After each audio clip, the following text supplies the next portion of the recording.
Hi, this is Sunday from Nutritional Designs. I want to talk to you today about a concept that I really like, and I do apply it with a lot of my patients, and it has to do with eating right based on your blood type. The concept is from a doctor called Dr. D'Adamo, and it's called Eat Right for Your Type. And a number of years ago, quite a number of years ago actually, back in the 90s, I was presented with this concept. And it helped me immensely when I was starting to learn some truths for myself. I put the book away for a number of years, and I've definitely revisited it over probably about the last, 12 to 15 years. And I really like this concept.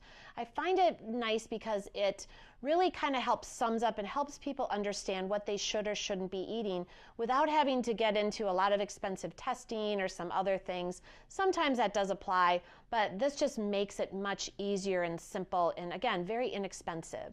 We just have to know your blood type. So based on your blood type, we start to learn and extrapolate some truths about how you should and should not eat and what foods are inflammatory towards you, and so what things might be causing you some grief.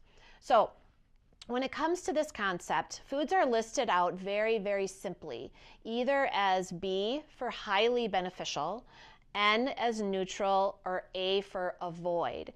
Now, the A, avoid foods, I tell people that the A to me stands for aggravate.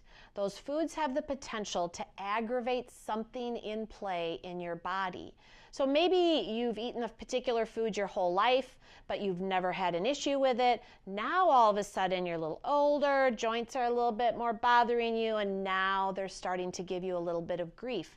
So that's to me where when foods are listed in the blood type concept as A for avoid, they have the potential to start aggravating you a little bit.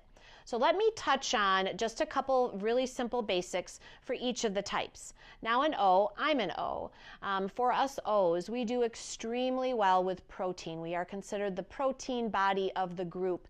We really need good proteins and strong proteins in our diet. We're even classified as the meat eater of the group. So we need proteins. We do very well with proteins in our diet and vegetables and fruits, and that pretty much can sum us up.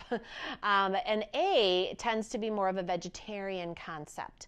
So your protein sources need to come from more vegetable-based sources. You do good even in fish. You can do fish well. If you're truly 100% more vegan, you do very well in the bean group, and that's a great source of protein for you. Now both groups, O and A, don't do well with corn, very inflammatory to us as a whole, so not good things to avoid right there. Now B and AB, a couple of tips I always give out on those two. They're not as common, but those two do not do well with chicken. Chicken becomes a very inflammatory food. And when I present that to somebody who's a B or an AB, they go, oh my goodness, I eat chicken every day, a couple times. And I go, yes, and that's where some problems can start to lie. So I'm going to be doing a class called Blood Type Basics, and I can't wait to do this because I do really like this concept, and I just find it, again, to kind of simplify foods and not make it too complicated at the same time. All right, so Blood Type Basics coming soon to you. Hopefully these few little tips kind of give you some ideas on maybe a few things that you can change already. So, all right, until next time, be well.